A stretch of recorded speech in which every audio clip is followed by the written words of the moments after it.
Saudara-saudari yang terkasih, salam jumpa dalam Resika, Renungan Singkat Katolik. Pada Minggu Prapaskah yang kelima ini ditampilkan sebuah kisah yang tidak asing di telinga kita tentang orang-orang Farisi dan ahli-ahli Taurat yang datang kepada Yesus dengan membawa perempuan yang kedapatan berzinah atau perempuan yang berdosa.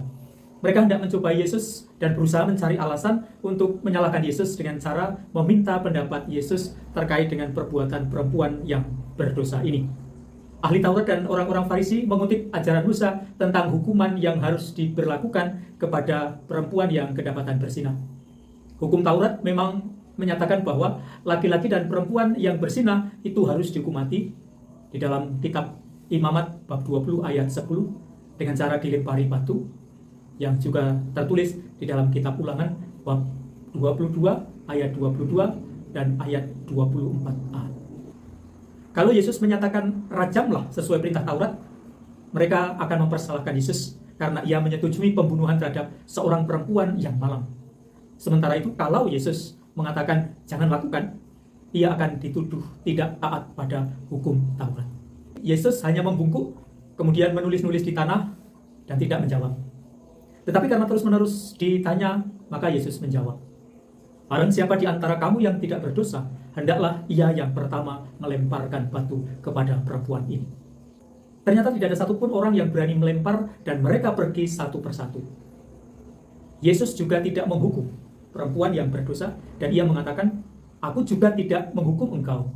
Pergilah dan jangan berbuat dosa lagi." Yesus mengampuni dan menyelamatkan nyawa perempuan sekaligus menyadarkan kepada ahli-ahli Taurat dan orang-orang Farisi bahwa setiap orang memiliki kesalahan. Perbuatan yang dilakukan oleh Yesus menunjukkan bahwa ia mengendaki dan memberi teladan untuk mengampuni, bukan menghukum orang berdosa. Tentu ini alasannya sangat jelas bahwa setiap manusia berdosa dan punya salah. Yesus tidak menghukum pendosa dengan kematian, namun memberi kesempatan untuk bertobat agar mereka menemukan kembali keselamatan. Yesus menolak dosa dan kejahatan, tetapi ia mengasihi pendosa agar tergugah untuk bertobat. Tindakan Yesus menulis di tanah, ini merupakan tindakan simbolis. Bahwa tindakan menulis di tanah atau di pasir, itu mudah terhapus dan hilang ketika terkena air hujan dan angin. Begitulah hukum yang mengharuskan agar orang berdosa dibunuh dengan dilempari batu, dihempaskan oleh curahan hujan pengampunan dari Allah yang berbelas kasih. Saudara-saudari, tidak kita pungkiri bahwa di antara kita ada orang yang sungguh merasa puas dan sangat senang kalau bisa menemukan kesalahan orang lain, kemudian menghakimi dan menghukumnya secara kejam, entah secara fisik atau secara verbal. Kalaupun orang menjadi sasaran tersebut tidak bersalah, mereka akan berusaha untuk mencari-cari kesalahannya. Mereka lupa, tidak peduli kalau sebenarnya diri sendiri juga punya kesalahan, bahkan mungkin lebih besar. Itulah yang terjadi pada diri orang-orang yang menghadapkan kepada Yesus seorang perempuan yang kedapatan berzinah. Melalui kisah ini, Yesus mengajak kita semua untuk membarui sikap kita, bukan dengan cara menyalahkan orang lain, tetapi menyadari diri sendiri yang juga penuh kelemahan dan kesalahan.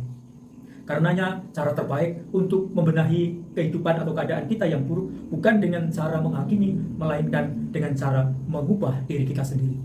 Mari memeriksa batin kita yang sudah terlalu banyak dosa dan kesalahan, terlebih kecenderungan di mana kita menjadi munafik, yakni menghakimi orang lain, melihat kesalahan orang lain tanpa mau introspeksi dan melihat kesalahan kita. Mari kita ingat, hati-hati gunakan mata untuk melihat kesalahan orang lain, hati-hati gunakan mulut untuk membicarakan kesalahan orang lain, karena orang lain juga punya mata, karena orang lain juga punya mulut, sedangkan kita juga punya kesalahan. Berkah dalam